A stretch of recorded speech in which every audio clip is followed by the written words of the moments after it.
प्यारे बच्चों, रसायन विज्ञान की कक्षा में आपका स्वागत है। और आज हम कक्षा 12 जो विलियन चैप्टर है ये चर्चा करेंगे। इसके कई लेक्चर हो चुके हैं और आज की लेक्चर में हम ये डिस्कस करेंगे कि solubility of liquid solute into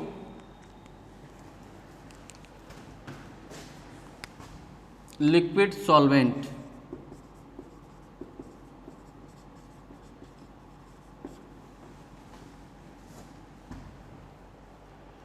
solubility of gas कर लीजिएगा, solubility of gas solute into liquid solvent. तो इसका मतलब ये है कि किसी गैस अणु की गैस जो विलेय है द्रव में विलेयता। तो समझने की बात यह है कि आप कोई ऐसा उदाहरण बताइए जिसमें कि कोई गैस किसी द्रव में घुला होता है। चलिए हम बता दे रहे हैं आपको। आप कोल्ड ड्रिंक पीते हैं, कोल्ड ड्रिंक, तो उसमें कौन सी गैस होती है? उसमें CO2 गैस होती है। CO2 carbon dioxide gas dissolve होती है। ऐसे ही जो जल है, जल में ऑक्सीजन गैस घुली हुई होती है। और जो बारिश का पानी होता है, तो बारिश का पानी जब बादलों से जब नीचे आता है तो जो ये वायुमंडल में विभिन्न प्रकार की जो गैसें हैं वो गैसें पानी में घुल जाती हैं। जैसे SO2 और SO3 sulphur dioxide, sulphur trioxide जो गैस है पानी में घुल के सल्फ्यूरिक एसिड बना देता है। तो इस जैसे CO2 कार्बन डाइऑक्साइड है, घुल के कार्बोनिक एसिड बना देता है। और यही एसिड जब बिल्डिंग्स पे, अभी ताजमहल लोग कह रहे थे ताजमहल जो है पॉल्यूशन के कारण पीला पड़ने लग रहा है उसका कलर, तो इसका यही रीजन है एसिड रेन। एसिड रेन क्या होती है कि जो बारिश का पानी है जब उसमें जो गैसें हैं जब घुल जाती हैं तो घुल करके अम्ल बनाती हैं। तो कहने का मतलब हमारा ये है कि गैस भी पानी में घुलती है। और वही आज डिस्कस कर रहे हैं कि अगर विलेय जो है गैस हो और जो ऐसा विलयन कि जिसमें ये जो विलेय है, विलेय वो क्या हो? गैस हो। और विलायक ये क्या है? ये लिक्विड है। इस पे चर्चा करेंगे। तो अब जैसे ये कोई कंटेनर है, कंटेनर, और उसमें मान लीजिए आप जल ले लिए और ये CO2 गैस इसमें डाल दिए। तो ये जो किसी गैस की किसी जो गैस की द्रव में विलेयता किस पर निर्भर करेगी? अगर इसका ताप हम कम करेंगे, इसीलिए तो कोल्ड ड्रिंक को फ्रिज में रखते हैं, उसका ताप कम कर देते हैं। टेम्परेचर इसका कम करेंगे, डिक्रीज करेंगे, डिक्रीज इन टेम्परेचर। अगर टेम्परेचर इसका कम करेंगे तो ये क्या होगा, अगर टेम्परेचर कम करेंगे तो ये ज़्यादा गैस घुलेंगे। दूसरा क्या करना है कि दूसरा जो है इनका दाब बढ़ाना है, दाब बढ़ाना। तो ये increase in pressure, increase in pressure, इनका दाब बढ़ा देंगे। अगर दाब बढ़ा देंगे तो ये गैस ज़्यादा घुलेगी, इसीलिए उसको टाइट एकदम कर देते हैं। अगर थोड़ा सा भी ढक्कन अगर ऐसे खोले तो तुरंत गैस ऊपर आने लगती है, तो दाब इसमें बढ़ा देते हैं। तो ताप कम करते हैं और दाब बढ़ा देते हैं। तो इससे क्या होता है, इससे ये होता है कि गैस की द्रव में विलेयता बढ़ जाती है, विलेयता बढ़ जाती है। अब दूसरी बात यह है कि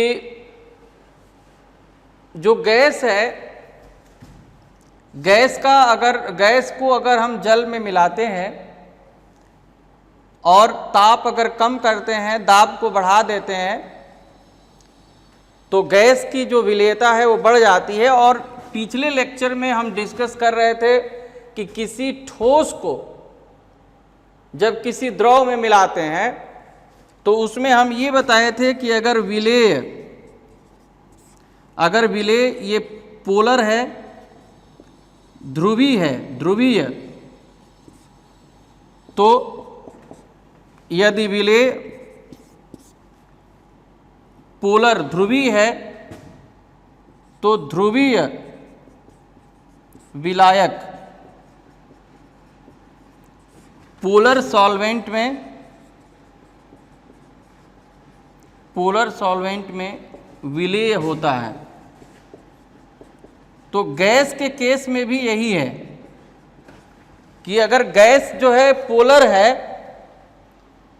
तो वो पोलर लिक्विड में भी क्या होगा, पोलर द्रव में जो ध्रुवीय ये आपके द्रव हैं, विलायक हैं, उसमें विलेय होता है। तो यहां पर लिख सकते हैं कि यदि गैस विलेय पोलर ध्रुवीय हो तो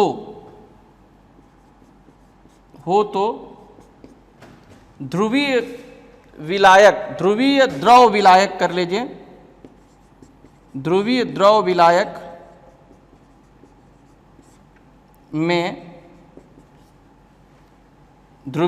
विलायक में विलेय होता है तथा अध्रुवीय द्रव विलायकों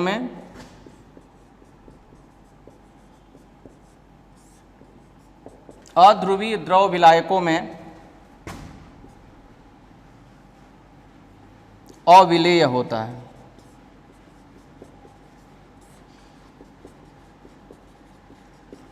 तो देखिए, एक तो जैसे कि ये जो कंडीशन है, कौन कौन सी स्थिति है कि गैस किसी द्रव में ये घुलेगा, तो उसमें जो पहला कंडीशन है, जैसे ये ताप हो गया, दूसरा दाब,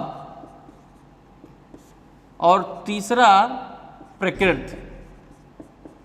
प्रकृति का मतलब है कि ये पोलर है, नॉन पोलर है, क्या है, इस पर भी डिपेंड करेगा।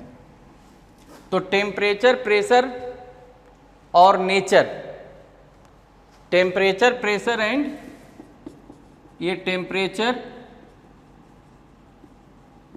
फिर हो गया प्रेशर, और उसके बाद हो गया नेचर। तो टेम्परेचर, प्रेशर और नेचर ये तीन चीज ऐसा है कि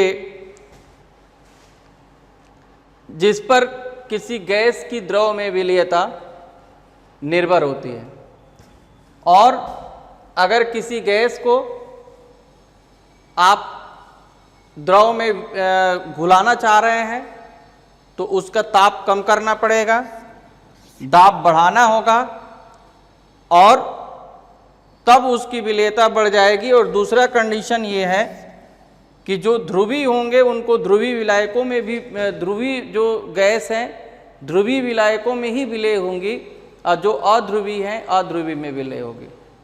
माने इसको कहते हैं according to rule like dissolve like, like dissolve like,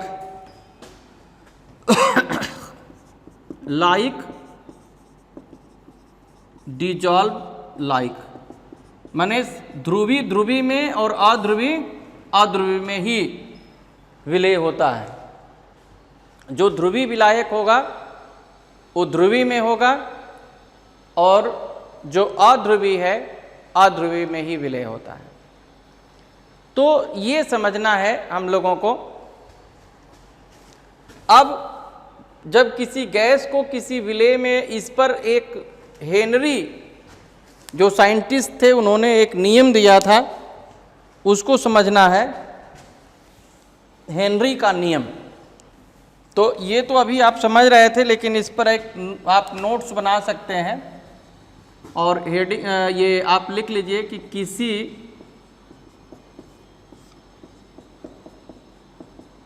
gas का द्रव में विलीयता, solubility of gas into liquid solvent,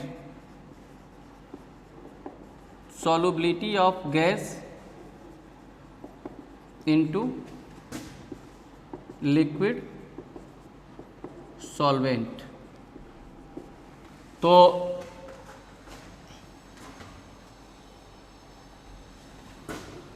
ये हेडिंग हो गया। और किसी गैस की किसी द्रव में विलेयता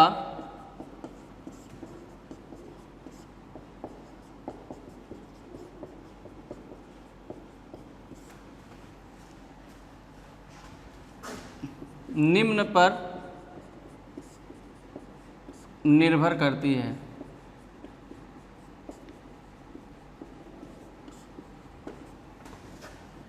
पहला हो गया ताप, टेम्परेचर,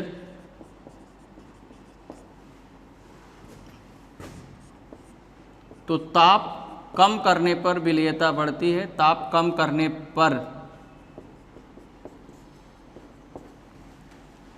गैस की द्रव में विलेयता बढ़ती है, गैस की द्रव में विलेयता बढ़ती है। दूसरा है दाब, प्रेशर। तो दाब बढ़ाने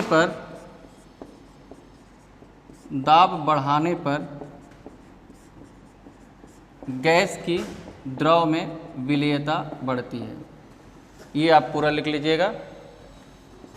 इसके बाद तीसरा है गैस एवं द्रव की प्रकृति।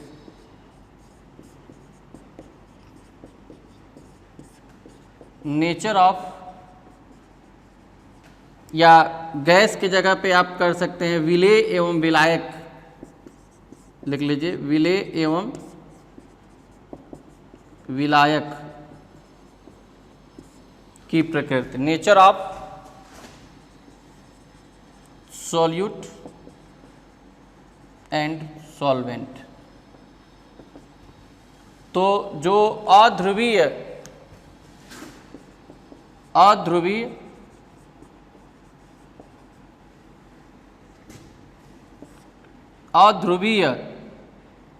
विलेय अध्रुवीय विलायकों में विलय होता है।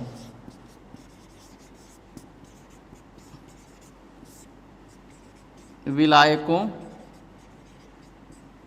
में ही विलय होता है,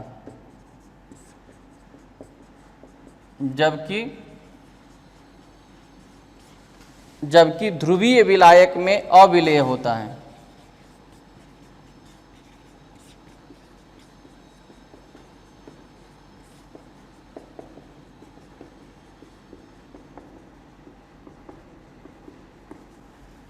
इसी प्रकार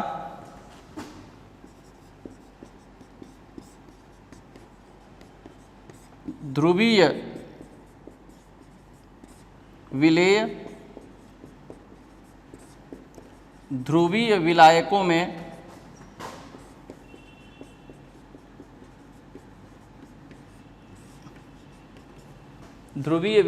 में विलेय होता है,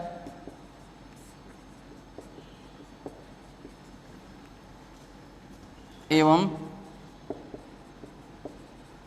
अध्रुवीय में अविलेय होता है।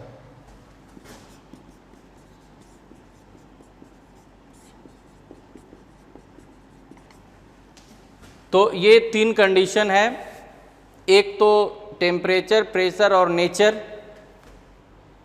तो टेम्परेचर, प्रेशर और नेचर ये याद रखिए, ताप, दाब और विलेय और विलायक की प्रकृति, और ये तीन कंडीशन पर जो किसी गैस की किसी द्रव में विलेयता निर्भर करती है। अब इसी पर आधारित और बहुत ही महत्वपूर्ण हेनरी का नियम ये डिस्कस कर रहे हैं।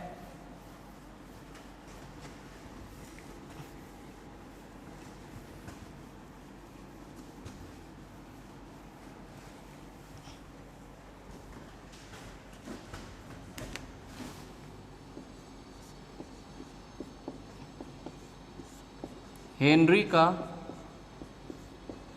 नियम,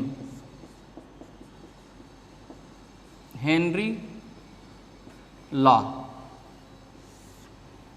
तो हेनरी ने ये कहा कि जब हम किसी गैस को किसी द्रव विलायक में विलेय करते हैं तो जो गैस का प्रेशर होता है, जो गैस का आंशिक प्रेशर होता है, वह गैस के मोल प्रभाज के समानुपाती होता है। तो जब किसी गैस को किसी द्रव विलायक में विलेय किया जाता है, मिलाया जाता है,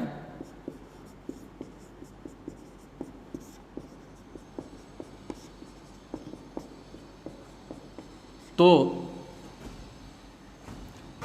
गैस का विलयन में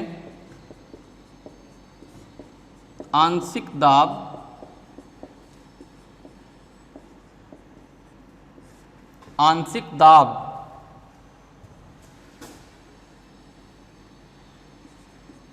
गैस के मोल प्रभाज के समानुपाती होता है।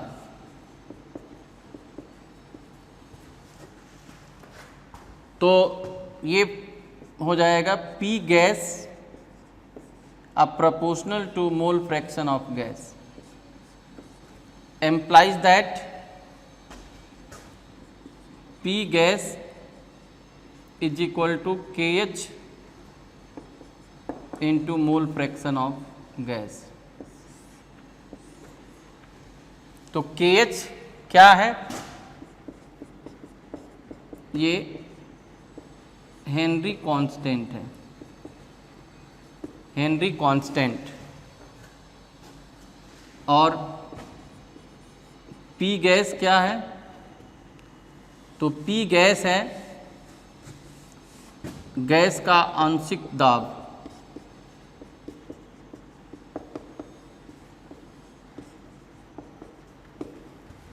और एक्स गैस क्या है? गैस का मोल प्रभाज। ये गैस का मोल प्रभाज है। तो समझने की बात है। और यहाँ पे जो KH का मात्रक होगा बराबर P गैस, गैस के दाब का मात्रक हो जाएगा।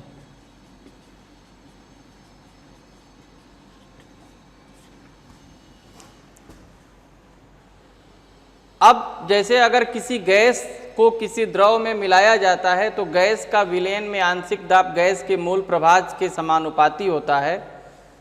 ये भी कहा जा सकता है दूसरे शब्दों में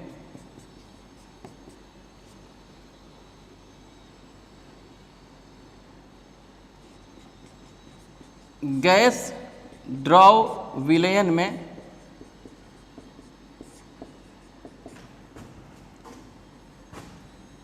जो गैस का मोल प्रभाज या गैस की विलेयता,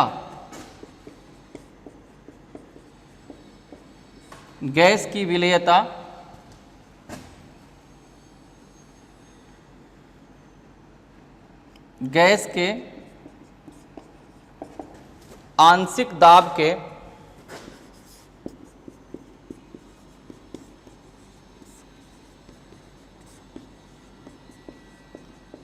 समानुपाती होता है।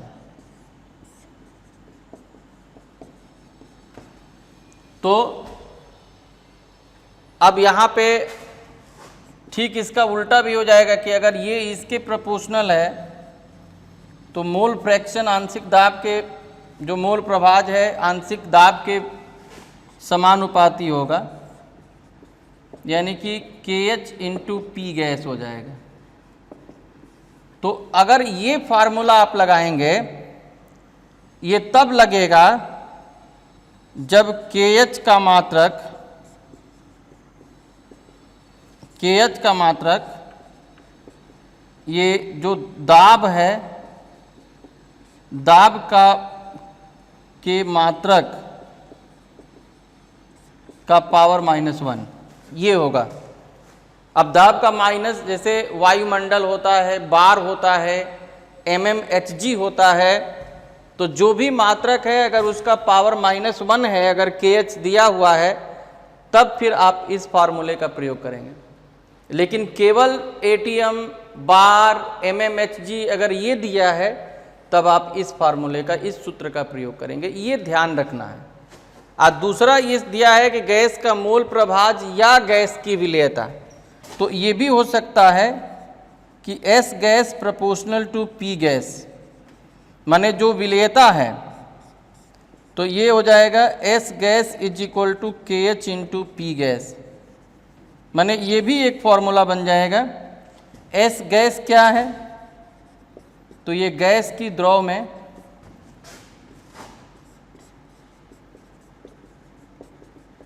विलेयता है। तो हेनरी ने यही प्रूव किया था कि जब हम किसी गैस को किसी द्रव में मिलाते हैं तब गैस का जो आंशिक दाब होता है, ये गैस का आंशिक दाब इसके मूल प्रभाज के समानुपाती होता है। या दूसरे शब्दों में हम ये कहें कि गैस का जो मूल प्रभाज है वो गैस के आंशिक दाब के समानुपाती होता है। या तीसरे शब्दों में हम ये कहें कि जो गैस की उस द्रव में विलेयता है वो गैस के दाब के समानुपाती होता है। यानी कि गैस का दाब जितना ज़्यादा रहेगा उतना ही ज़्यादा वो गैस उसमें विलेय होगी, और अगर गैस का दाब कम रहेगा तो उतना ही वो गैस उसमें कम विलेय होगी। जैसे ऐसे उसको दबाएंगे तो उसकी विलेयता क्या होगी, उसकी विलेयता जो है बढ़ेगी। जैसे प्रेशर कुकर है, तो प्रेशर कुकर में क्या होता है, प्रेशर कुकर में उसके भाप को निकलने का कहीं जगह ही नहीं होता है। जैसे ही भाप ऊपर की तरफ उठता है, मान लीजिए एक सीटी है लेकिन वो तो बहुत छोटा, अब ऐसे अगर पूरा ढक्कन हटा देंगे तो तेजी से निकल जाएगा। वो तो उसमें जो बहुत जब एक्सेस हो जाता है, बहुत ज़्यादा हो जाता है तब निकलता है। तो वो भाप जो है जब ऊपर की तरफ जाता है और जब ढक्कन पर से फिर दबाव पड़ता है तो फिर क्या होता है, जब प्रेशर पड़ता है तो वो उसमें घुलने लगता है। आप जैसे मान लीजिए कुकर में जब आपका चावल या दाल पक जाता है, या जब उसमें बहुत तेज़ी से भाप निकलने लगता है, उसके ऊपर अगर कोई चीज़ आप रख दें, गिलास रख दें, कुछ भी रख दें, तो क्या होता है, वो भाप जो है द्रव में तब्दील हो जाता है। क्यों? क्योंकि उस गैस पर जब प्रेशर अप्लाई किया जा रहा है, जब दाब बढ़ाया जा रहा है, तो उसकी विलेयता वो जो है उस गैस से द्रव में वो चेंज हो जाता है, बदल जाता है। तो यही चीज़ है कि यही हेनरी ने प्रूव किया था कि जो उसकी विलेयता है इसकी गैस की, वो उसके आंशिक दाब के डायरेक्टली प्रोपोर्शनल होती है, समानुपाती होती है। तो आप जो है ये जो वीडियो लेक्चर है गूगल प्ले स्टोर में, आप अपने मोबाइल के गूगल प्ले स्टोर में जाएंगे और वहाँ से माई स्कूल ऐप सर्च करेंगे। उसके बाद आप उसको डाउनलोड करेंगे तो ये सारे वीडियो लेक्चर आपको बिल्कुल क्रम से एक एक चैप्टर के 10-15 वीडियोस आपको मिलेंगे और बिल्कुल सिस्टमेटिक एक एक टॉपिक क्लियर किया गया है। अब इसको जो है अगर इस कोर्स को पूरा करते हैं तो कहीं से कुछ भी आपका नहीं छूटेगा और आप बोर्ड एग्जाम में 90+ मार्क्स तो लाएंगे ही, साथ में इंजीनियरिंग मेडिकल प्रवेश परीक्षा में भी अच्छा करेंगे, क्योंकि इसमें पूरी कंप्लीट थ्योरी और कंप्लीट न्यूमेरिकल दिया जा रहा है। और एक बात और बता दें कि हर लेक्चर के 10 प्रश्न, 5 बहुविकल्पी और 5 सब्जेक्टिव टाइप ये दिए जा रहे हैं और उन प्रश्नों का हल भी दिया जा रहा है। पहले आप प्रश्न करेंगे और करने के बाद फिर जा कर के सॉल्यूशन में उसका चेक करेंगे कि आपका क्या कितना सही है गलत है। तो ये फ़ायदा है। तो इस पर अब ये आगे हम जो ये हेनरी लॉ है, हेनरी लॉ पर आधारित कुछ न्यूमेरिकल, कुछ आंकिक प्रश्नों को हल करेंगे। तो आइए देखिए।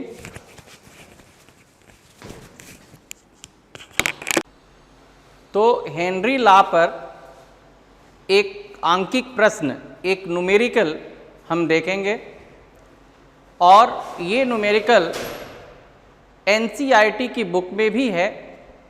उसमें हेनरी लॉ पर बहुत सारे न्यूमेरिकल दिए गए हैं और आप सबको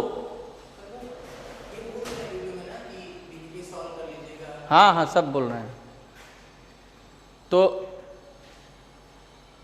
इस न्यूमेरिकल ये जो दिया हुआ है आप सबको सॉल्व करना है।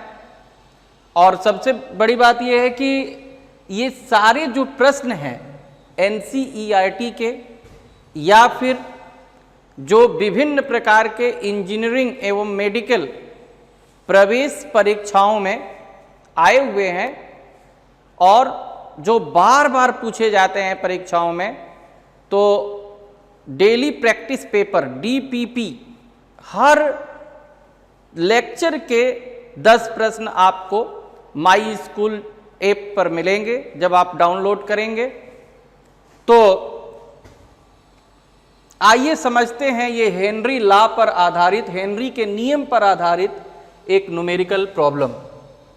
तो इसमें यह है कि यदि किसी गैस को 293 केल्विन पर जल में से प्रवाहित किया जाए तो 1 लीटर जल में कितने मिलीमोल N2 गैस विलेय होगी, और N2 गैस का दाब दिया हुआ है 0.987 बार तथा KH की वैल्यू ये दी गई है। तो सबसे पहले जैसे आपको न्यूमेरिकल बताए थे कि अगर करना है तो क्या दिया है उसको लिखते हैं। दिया है, given in question, given in question, इसमें क्या दिया हुआ है। तो एक तो दिया है, देखिए इसमें टेम्परेचर का कोई रोल नहीं है, इसमें ताप का मतलब जो सूत्र है उसमें कोई प्रयोग नहीं है। अब 1 लीटर जल, तो जो विलायक है, विलायक ये जल है और का आयतन दिया हुआ है, आयतन ये V = 1 लीटर। अब 1 लीटर में कितना ml होता है, तो 1000 ml होता है। 1 लीटर में कितना ml होगा, 1000। अब उसके बाद जो है, चूंकि जल का घनत्व जो होता है D = 1 ग्राम पर ml, तो जल का द्रव्यमान ये जो हो जाएगा, जल का जो द्रव्यमान हो जाएगा ये D × V, यानी कि 1000 ये ग्राम। तो जल ही एक ऐसा द्रव है कि उसका जितना ml होता है उतना ही ग्राम होता है, क्योंकि इसका घनत्व 1 ग्राम पर ml होता है। अब बाकी जैसे तेल है, घी है, सरसों का तेल है, तो उसका जितना ग्राम होगा उतना ml नहीं होगा, या जितना ml होगा, क्योंकि आप देखिए उसमें लिखा रहता है 925 ग्राम 1 लीटर में। तो इस तरह से समझना है। तो ये जल का द्रव्यमान निकल गया, जल की मात्रा निकल गई। अब इसमें क्या है, कितने मिलीमोल उपस्थित होंगे, और क्या दिया है कि N2 का आंशिक दाब,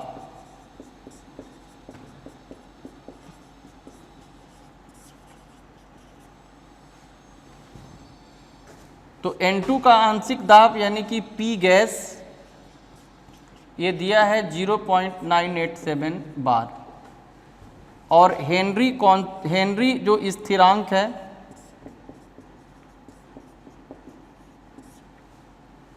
ये दिया हुआ है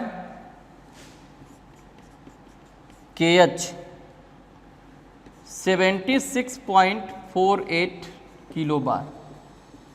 तो अब देखिए यहाँ पर जो मात्रक है बार में है, यहाँ किलो बार में है, तो ऐसा तो नहीं चलेगा ना। हम क्या बताए थे कि KH का वही मात्रक होगा जो कि दाब का, जो गैस के दाब का मात्रक होगा। तो इसको आप बार में ही चेंज कर लीजिए। 7.48 × 1000, 1 किलो बार में 1000 बार होता है, तो ये 76,480 बार हो जाएगा। तो ये KH हो गया, P गैस हो गया। अब आपको क्या निकालना है कि जल का जो अणुभार है, जल का अणुभार, मान लीजिए विलायक है तो ये M1 कर लेंगे, तो ये 18 ग्राम प्रति मोल होता है। तो जल के मोलों की संख्या,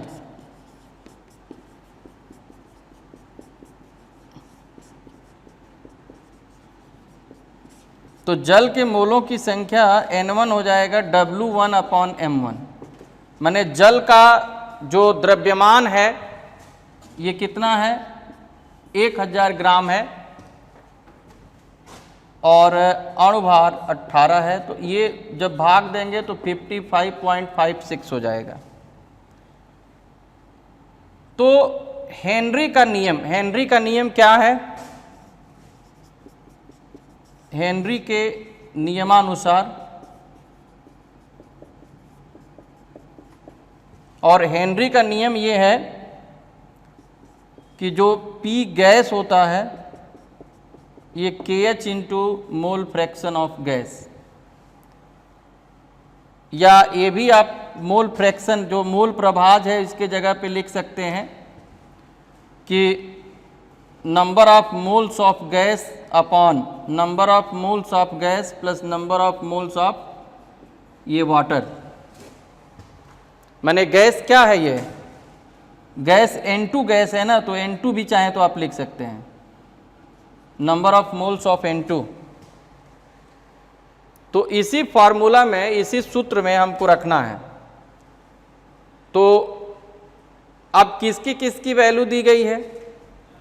तो एक तो P गैस दिया है, P कितना दिया हुआ है, 0 पॉइंट, ये है ना, जैसे मान लीजिए अभी जो फार्मूला है P गैस, ये KH number of moles of जो गैस है upon number of moles of gas plus number of moles of water.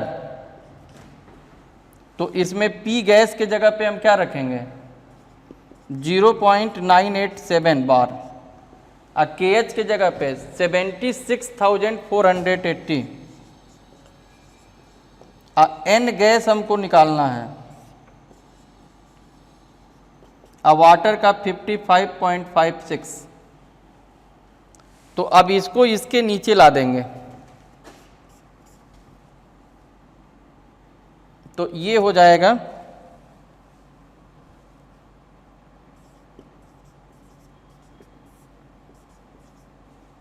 76,480, और ये होगा N gas upon N gas plus 55.56। अब इसको हम क्या करेंगे कि इसको जो हर और अंश है उसको अपोजिट कर देंगे, ऐसा कर सकते हैं।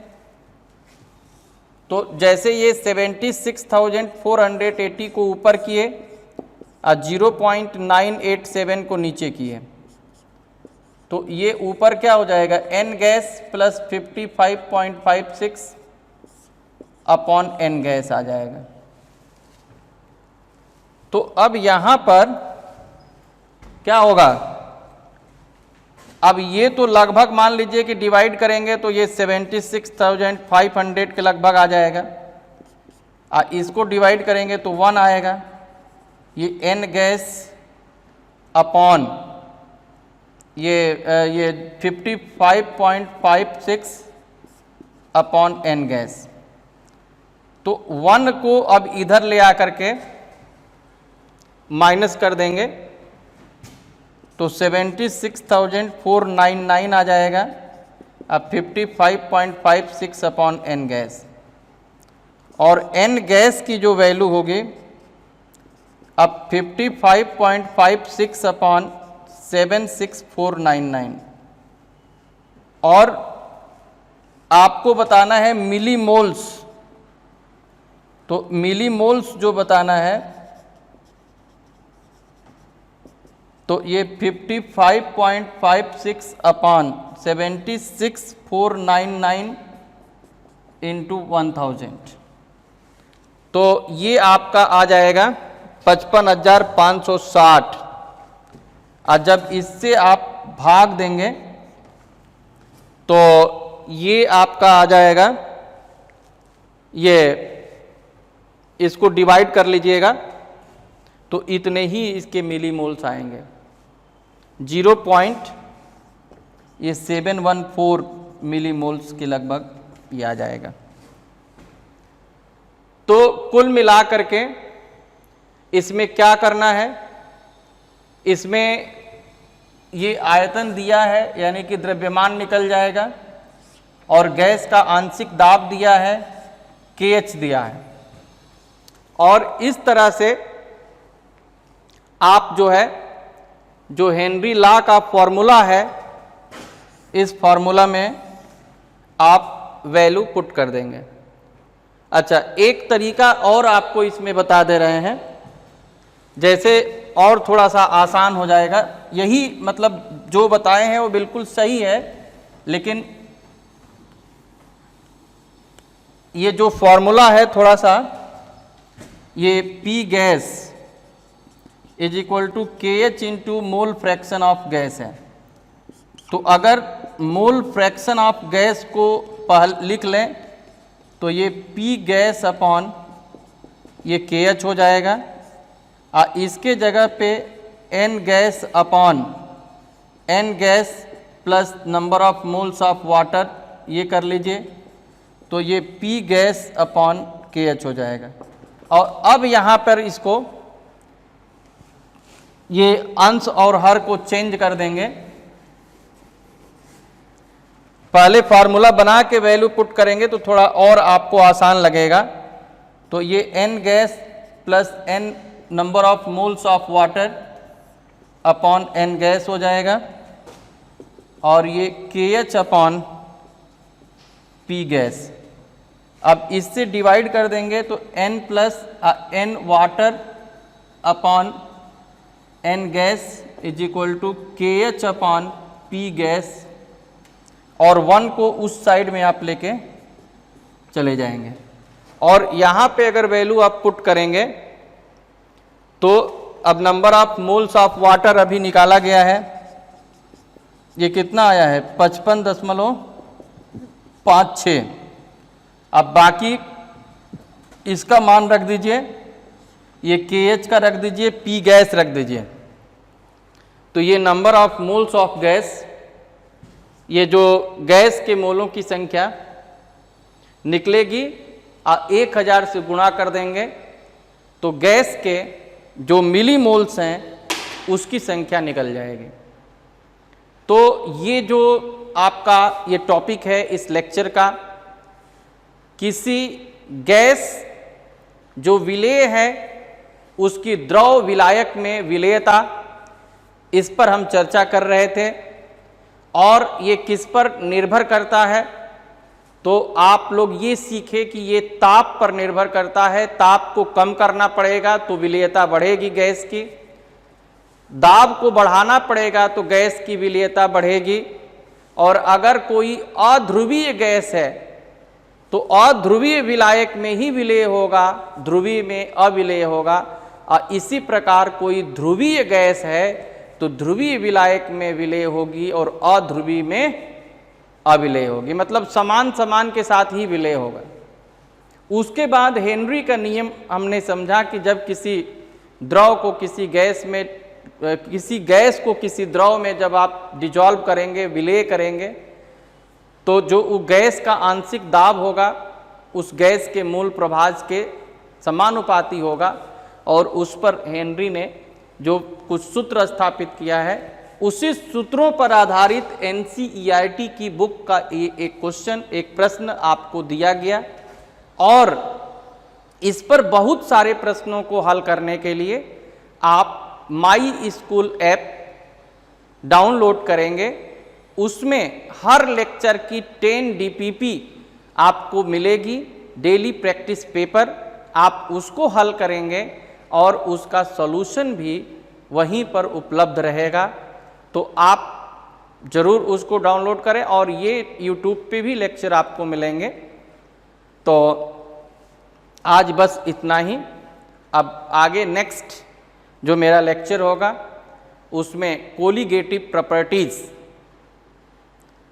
विलयनों के अणुसंख्य गुण पर हम चर्चा करेंगे, जो बहुत ही महत्वपूर्ण टॉपिक है अगला जो नेक्स्ट लेक्चर है, क्योंकि बोर्ड एग्जाम में 100% कोलिगेटिव प्रॉपर्टी से प्रश्न पूछे जाते हैं और आप कोई भी एग्जाम देख लीजिए बिना कोलिगेटिव प्रॉपर्टी के प्रश्न के वो अधूरा रहता है, जरूर उसके प्रश्न आते हैं। तो नेक्स्ट लेक्चर आप जरूर देखेंगे।